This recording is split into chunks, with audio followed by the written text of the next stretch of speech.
बच्चों, आज की क्लास में हम लोग किसी पॉइंट चार्ज के कारण किसी बिंदु पर विद्युत विभव का मान कैसे ज्ञात किया जाता है वो देखेंगे। और साथ ही साथ बच्चों हम लोग ये भी देखेंगे कि विद्युत विभव और विद्युत क्षेत्र की तीव्रता के बीच में क्या संबंध होता है। ठीक है ना।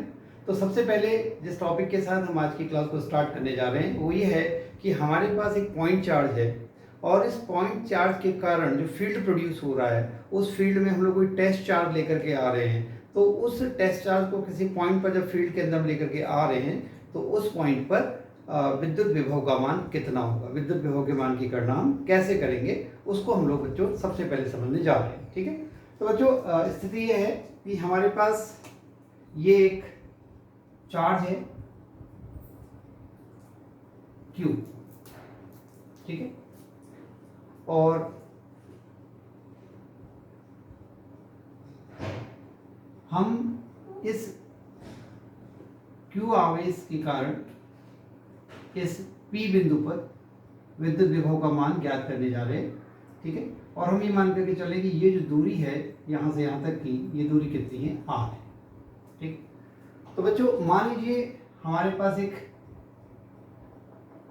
टेस्ट चार्ज है, उसको हम इन्फिनिटी से लेकर के आ रहे हैं और किसी टाइम पर वो चार्ज इस पॉइंट ए पर है, यहां पर इस जगह पर। ठीक है। ये पॉइंट ए है और हम उसको पॉइंट बी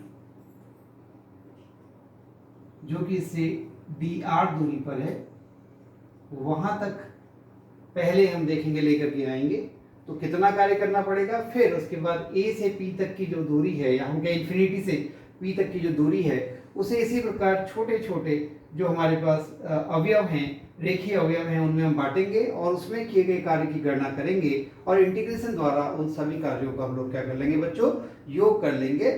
और फिर हम लोग यहाँ पर उसको एकांक आवेश के लिए निकाल देंगे, मतलब जो कार्य आएगा उस कार्य को हम लोग यहाँ पर जो टेस्ट चार्ज है उस टेस्ट चार्ज के मान से डिवाइड कर देंगे। तो हमारे पास जो विद्युत विभव की परिभाषा कल हमने निकाली है V = W/Q0। ठीक है। इस परिभाषा से बच्चों हमें क्या मिल जाएगा, इस परिभाषा से हमें बिंदु P पर विद्युत विभव का मान ज्ञात हो जाएगा। ठीक है। तो बच्चों चलिए सबसे पहले हम ये मान ले रहे हैं कि ये जो यहां से यहां तक की जो दूरी है, यहां से यहां तक की दूरी हम x मान ले रहे हैं और इसको जो हमने dr कहा था इसको बाद में भी। ठीक है। ये दूरी हम x मान ले रहे हैं।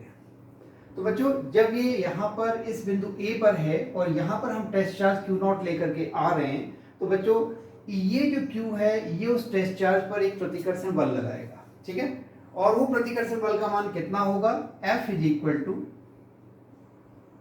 1/4πε0 Q0/x²। ठीक है। इसको आप इक्वेशन नंबर 1 कह लीजिए। ठीक।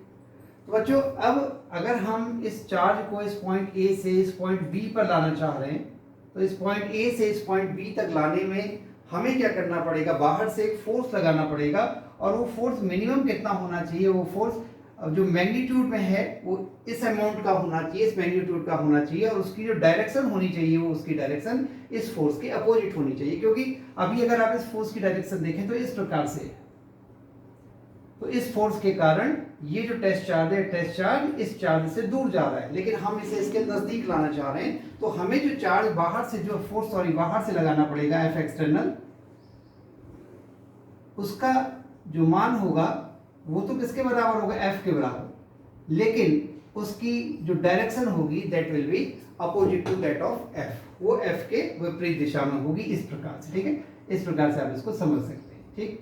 ये हो गया आपकी इक्वेशन नंबर 2। चलिए बच्चों अब मान लीजिए ये जो यहाँ पर आपने आवेश Q0 यहाँ तक पहुंचा हुआ है अनंत से यहाँ लाते हुए, अब हम उसे यहाँ से इस बिंदु B तक लेकर के आते हैं। ठीक है। हम A से B तक लाने में किए गए कार्य की गणना करना चाह रहे हैं, जबकि A से B तक की जो दूरी है वो दूरी बहुत कम है और यहाँ पर हम इस अपनी सुविधा के लिए मान रहे हैं कि ये जो दूरी यहाँ पर है, मान लीजिए दूरी dx है। ये दूरी कितनी है, dx है, ये हम लोग यहाँ पर मान ले रहे हैं। ठीक है। तो बच्चों अब कितना कार्य करना पड़ेगा अगर वो हम निकालें तो W या dW is equal to vector F external dot vector dx। आप यहां पर देख रहे हैं कि F एक्सटर्नल जो हम इधर की ओर फोर्स लगा रहे हैं वो और dx विस्थापन दोनों की दिशा यहां पर समान है, तो हम इसको यहां पर इस प्रकार से लिख सकते हैं F external dx cos of 0 degree मतलब F एक्सटर्नल dx। ठीक है ना, इस प्रकार से। अब बच्चों यहां पर अगर आप चाहें तो F एक्सटर्नल की जो वैल्यू है वो F एक्सटर्नल की वैल्यू यहां पर आप कितना रख सकते हैं, -f, तो ये हो जाएगा -f dx, और F की जो वैल्यू है वो कितनी है, वो है 1/4 पाई एप्सिलॉन नॉट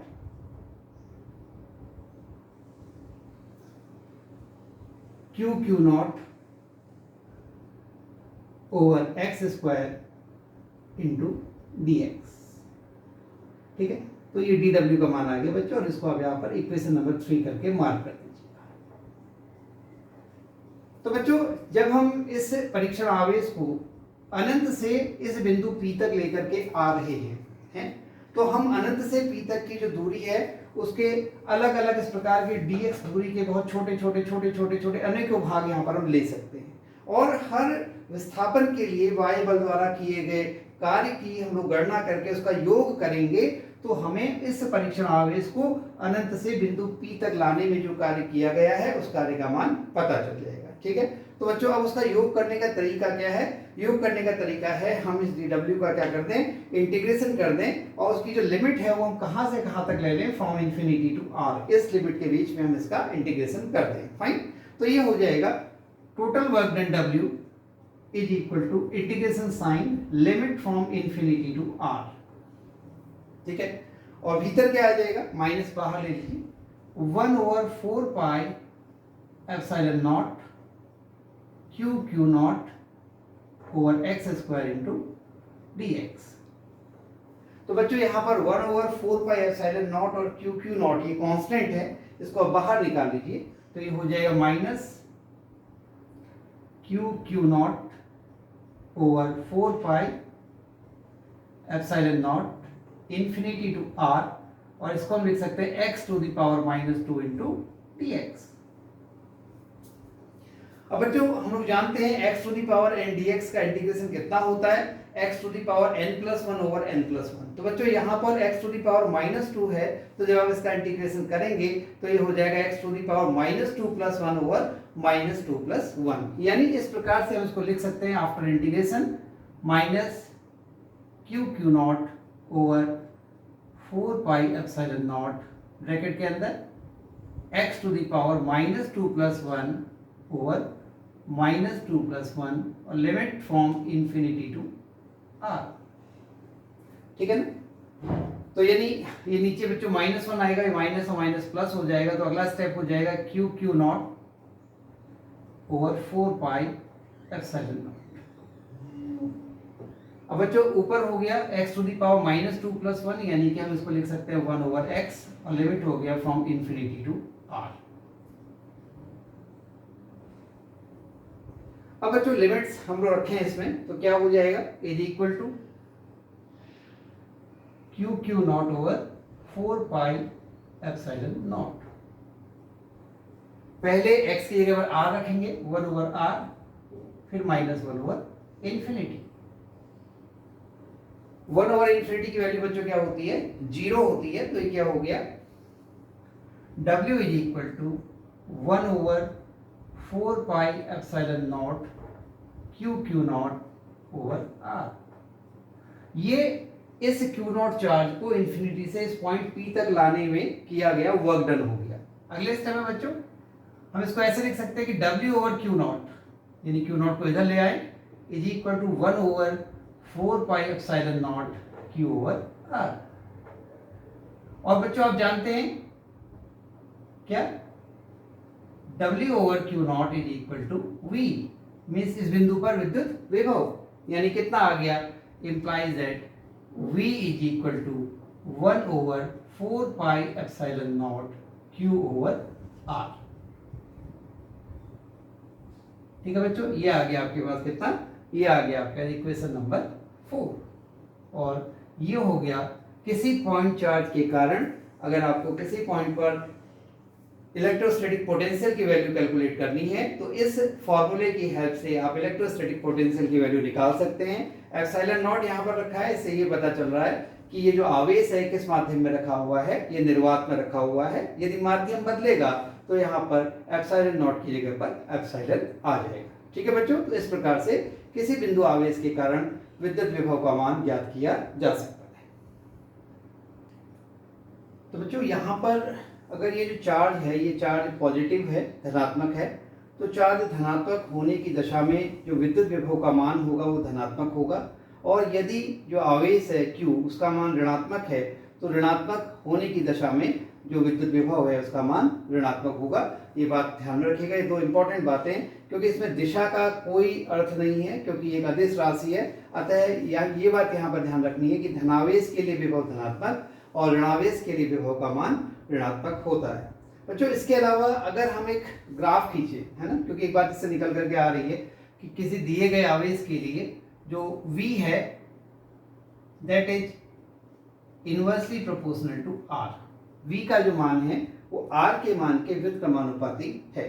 तो अगर V और R के बीच में कोई ग्राफ खींचा जाए तो V और R के बीच में जो खींचा गया ग्राफ है वो किस प्रकार का हमको प्राप्त होगा, वो ग्राफ कुछ इस प्रकार का हमको मिलता है, देख लेते हैं। ये इस एक्सिस पर हम V को दिखाएं और इस एक्सिस पर हम R को दिखाएं, दूरी को। तो अगर आप ग्राफ खींचेंगे तो ग्राफ कुछ इस प्रकार से आता है।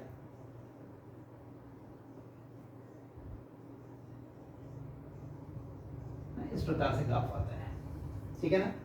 और बच्चों अगर आप V और 1/r के बीच में ग्राफ खींचेंगे, यही ग्राफ V और 1/r के बीच में खींचा जाएगा, तो इस स्थिति में बच्चों ये ग्राफ किस तरह का आएगा, उसको यहां बना ले रहे हैं।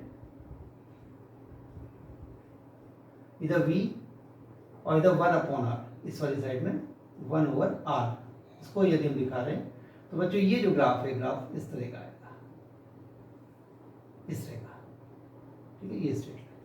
तो ध्यान रखिएगा कि जब V और R के बीच में ग्राफ खींचा जा रहा है तो ग्राफ इस प्रकार का प्राप्त होता है, और V और 1/r के बीच जो खींचा गया ग्राफ है वो इस प्रकार से हमको प्राप्त होता है, ठीक है ना। तो बच्चों अभी हमने देखा था कि अगर हमारे पास एक कोई सिंगल पॉइंट चार्ज है तो उसके कारण किसी बिंदु पर जो विद्युत विभव का मान होता है वो 1/4πε0 Q/R होता है। ये किसके कारण है, जब आपके पास केवल एक अकेला आवेश है, फाइन। लेकिन बच्चों हम एक ऐसी स्थिति पर विचार कर रहे हैं जब हमारे पास बहुत सारे आवेश, मान लीजिए ये आवेश Q1 है, दूसरा आवेश -Q2 है, तीसरा आवेश -Q3 है, चौथा आवेश Q4 एंड सो ऑन। इस तरह के बहुत सारे आवेश हमारे पास हैं, फाइन। और ये कोई पॉइंट है जिस पॉइंट पर हमें रिजल्टेंट इलेक्ट्रिक पोटेंशियल निकालना है। सपोज इसका जो डिस्टेंस है, ये डिस्टेंस सपोज ये R1 है, ये जो डिस्टेंस है ये डिस्टेंस R2 है, ये डिस्टेंस R3 है, ठीक है ना, और ये डिस्टेंस R4 है। इसको थोड़ा नीचे बना देते हैं इस प्रकार से, ये R4। और हमें इस पॉइंट P पर इसी प्रकार से और भी चार्जेस यहाँ पर हो सकते हैं, ठीक है। ये चार्ज Q4 है और ये जो डिस्टेंस है, डिस्टेंस कितना है, डिस्टेंस R4 है, ठीक। अब हमें पॉइंट P पर क्या निकालना है, पॉइंट P पर हमें रिजल्टेंट इलेक्ट्रिक पोटेंशियल निकालना है, फाइन। तो बच्चों हम यहाँ पर क्या करेंगे, जितने हमारे पास जो पॉइंट चार्जेस हैं उन पॉइंट चार्जेस के कारण हम अलग अलग इलेक्ट्रिक पोटेंशियल कैलकुलेट करेंगे, इलेक्ट्रोस्टैटिक पोटेंशियल कैलकुलेट करेंगे with the help of this formula कि V = 1/4πε0 QR। सबसे पहले अगर हम इस चार्ज के लिए देखें तो इस चार्ज के कारण जो पॉइंट P पर इलेक्ट्रोस्टैटिक पोटेंशियल होगा that will be V1 = 1/4πε0 Q1/R1, fine. This is equation number 1। Suppose V2 के कारण V2 = माइनस आ जाएगा because this charge is negative, 4πε0 Q2/R2। This is equation number 2। Similarly, for charge number 3, V3 is equal to minus 1 over 4 pi epsilon naught Q3 over R3. This is equation number 3. V4 is equal to 1 over 4 pi epsilon naught Q4 over R4. Equation number 4 and so on. इसी प्रकार से suppose कोई nth particle है, उसके कारण potential Vn is equal to 1 over 4 pi epsilon naught Qn over Rn. ठीक है, इसी तरह से आप इक्वेशन नंबर इसको फाइंड कर लीजिए. फाइन. अब आप यहाँ पर टोटल पोटेंशियल निकालना चाहते हैं, तो ये क्योंकि हम जान रहे हैं कि पोटेंशियल एक स्केलर क्वांटिटी है और स्केलर क्वांटिटी का रिजल्टेंट निकालने के लिए जो हमें अलग अलग पॉइंट चार्जेस के कारण यहाँ पर इलेक्ट्रिक पोटेंशियल दिया हुआ है, हम उसका एल्जेब्रिक सम यानी उसका केवल बीजीय योग हम यहाँ पर कर लेंगे. फाइन. तो यहाँ पर जो रिजल्टेंट पोटेंशियल होगा at point P, that will be V is equal to, common ले लीजिए, क्या कॉमन है इसमें, 1 ओवर 4 पाई एप्सिलॉन नॉट. अंदर क्या आ जाएगा, Q1 over R1 minus Q2 over R2 minus Q3 over R3 plus Q4 over R4 plus and so on plus Qn over Rn. तो इस तरह से बच्चों अगर हमारे पास एक ग्रुप ऑफ पॉइंट चार्जेस है, तो ग्रुप ऑफ पॉइंट चार्जेस के कारण किसी भी पॉइंट पर हम लोग इस प्रकार से क्या कर सकते हैं, इलेक्ट्रोस्टैटिक पोटेंशियल कैलकुलेट कर सकते हैं. बच्चों अगला टॉपिक जो हम यहाँ पर डिस्कस करने जा रहे हैं वो है इलेक्ट्रिक पोटेंशियल और इलेक्ट्रिक फील्ड के बीच में क्या रिलेशन होता है. फाइन. तो यहाँ पर इलेक्ट्रिक फील्ड जब हम कह रहे हैं तो यहाँ पर हमारा मतलब उस वेक्टर से है जो कि इलेक्ट्रिक फील्ड को रिप्रेजेंट करता है. आपको ध्यान होगा कल ही मैंने बात कही थी आपसे कि विद्युत क्षेत्र को हम एक वेक्टर से रिप्रेजेंट करते हैं और जिसको हम लोग इंटेंसिटी ऑफ इलेक्ट्रिक फील्ड भी कह देते हैं. और एक बात हमने और कही थी कि उसी इलेक्ट्रिक फील्ड को हम लोग किससे, एक स्केलर से भी रिप्रेजेंट करते हैं और स्केलर को हम लोग विद्युत विभव या इलेक्ट्रिक पोटेंशियल कहते हैं. तो बच्चों आज हम लोग यही E और V के बीच में क्या रिलेशन होता है उस रिलेशन को हम लोग यहाँ पे एस्टैब्लिश करने जा रहे हैं. फाइन. तो बच्चों यहाँ पर मान लीजिए ये एक इलेक्ट्रिक फील्ड लाइन है. ठीक है, हम किसी पॉइंट पर देख रहे हैं कि इस पॉइंट पर, सपोज यहां हम ले लेते हैं कि इस पॉइंट पर ये जो इलेक्ट्रिक फील्ड की इंटेंसिटी है, ये इलेक्ट्रिक फील्ड की इंटेंसिटी E है. ठीक है. और बच्चों अगर यहां पर हम इसकी बात कर रहे हैं, इस यहां पर कोई पॉइंट ये A है, इस पॉइंट A के ऊपर हम इस प्रकार से कोई चार्ज यहां लेकर के आ रहे हैं जो किसी टाइम पर इस पॉइंट A के ऊपर रखा हुआ है और ये चार्ज है Q0. तो बच्चों को पता है कि ये जो Q0 चार्ज है यहाँ पर रखा हुआ, ये इस दिशा में एक फोर्स एक्सपीरियंस करेगा, एक वैद्युत बल का अनुभव करेगा. और वो वैद्युत बल जिसका अनुभव ये करेगा कि यहाँ पर इस पॉइंट A पर, उसकी वैल्यू कितनी होगी, that will be F is equal to Q0E. ठीक है. अब बच्चों हम इसको इसके अपोजिट डायरेक्शन में, यानी इसके फील्ड के अपोजिट डायरेक्शन में इसको डिस्प्लेस करना चाहते हैं और डिस्प्लेस करके इसे एक दूसरे पॉइंट B पर लाना चाहते हैं. ठीक है ना. और मान लीजिए यहां पर ये जो डिस्टेंस है, डिस्टेंस dr है, और जब हम इसे वेक्टर फॉर्म में रिप्रेजेंट कर रहे हैं तो मान लीजिए यहां पर इसके और इसके बीच का जो कोण है, यहाँ पर ये डिस्टेंस dr है. वैसे मैग्नीट्यूड तो इसका केवल इतना है dr का, और ये इसकी डायरेक्शन है. यानी कहने का मतलब ये, अगर मैं इसको अलग से दिखाऊं तो ये E है और ये dr है. ठीक है ना, ये dr है,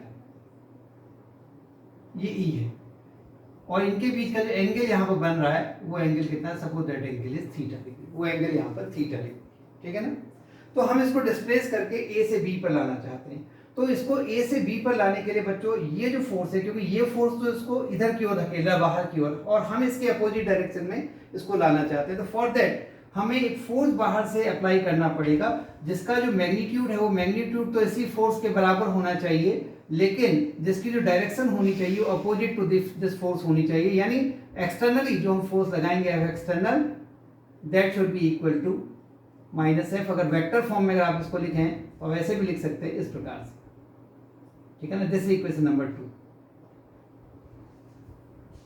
ठीक, तो बच्चों फिर ये जो एक्सटर्नल फोर्स है, ये जब इसको यहां से यहां तक डिस्प्लेस करेगा, जब ये डिस्प्लेस करेगा तो इस डिस्प्लेसमेंट में ये कितना वर्क करेगा, उस वर्क को अगर हम कैलकुलेट करें, dw that will be equal to F external dot dr। Fine, हम इसको ऐसे लिख सकते हैं minus F dot D R, और f की वैल्यू कितनी, क्यू नॉट ई, तो equal to minus Q naught, और इसके अंदर vector E dot vector D R. इस प्रकार से हम इसको लिख सकते हैं, ठीक है ना। ठीक हो गया।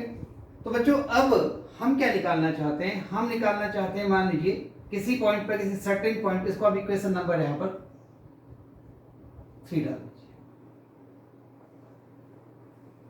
बच्चों हम किसी पॉइंट P पर इलेक्ट्रिक पोटेंशियल की वैल्यू कैलकुलेट करना चाहते हैं। तो जब आप पॉइंट P पर इलेक्ट्रिक पोटेंशियल की वैल्यू कैलकुलेट करना चाहेंगे तो इन्फिनिटी से इस पॉइंट P तक लाने में कितना वर्क करना पड़ा, उस वर्क के बराबर ये इलेक्ट्रिक फील्ड, यहाँ पर ये जो वर्क होगा, यूनिट चार्ज को लाने में कितना वर्क करना पड़ा, उसके बराबर जो है इसका पोटेंशियल की वैल्यू होगी। दूसरे शब्दों में हम कहें तो पहले हम क्यू नॉट चार्ज को यहाँ तक लाने में किया गया कुल वर्क निकालेंगे, और फिर उसको क्यू नॉट से डिवाइड करके हम लोग यहाँ पर इलेक्ट्रिक पोटेंशियल की वैल्यू निकालेंगे। तो अभी बच्चों हमने क्यू नॉट चार्ज को ए से बी तक लाने में किया गया वर्क निकाला है। तो अगर हम इन्फिनिटी से P के बीच में से के बहुत सारी छोटी छोटी दूरियां क्यू आर माने, तो हमें टोटल वर्क डन निकालने के लिए हर छोटी छोटी दूरी के लिए जो वर्क किया गया है उसका क्या करना पड़ेगा, उसका सम करना पड़ेगा, और उसको आसानी से करने का तरीका क्या है, इंटीग्रेशन। फाइन, तो टोटल वर्क डन हम ऐसे निकाल सकते हैं, work done W is equal to minus Q naught integration sign from infinity, और सपोज इसका जो पोजीशन वेक्टर है, suppose that vector is r, vector e dot vector dr, या हम इसको ये कह सकते हैं, implies that w over q naught, ये q नॉट इधर ले आया, is equal to minus integration from infinity to r vector e dot vector dr। Implies that, अब हम जानते हैं कि W और Q नॉट किसके बराबर होता है, पोटेंशियल के बराबर होता है, तो V is equal to minus infinity to R vector E dot vector dr। तो यहाँ पर जो रिलेशन इनके बीच में आ गया, इलेक्ट्रिक पोटेंशियल और इलेक्ट्रिक फील्ड के बीच में, वो रिलेशन ये आ गया कि जो इलेक्ट्रिक पोटेंशियल होता है that is equal to negative line integral of electric field, वो जो है जो इलेक्ट्रिक फील्ड होता है उसके नेगेटिव लाइन इंटीग्रल के बराबर होता है। तो इस प्रकार से विद्युत क्षेत्र और विद्युत विभव के मध्य हम लोग संबंध स्थापित कर सकते हैं।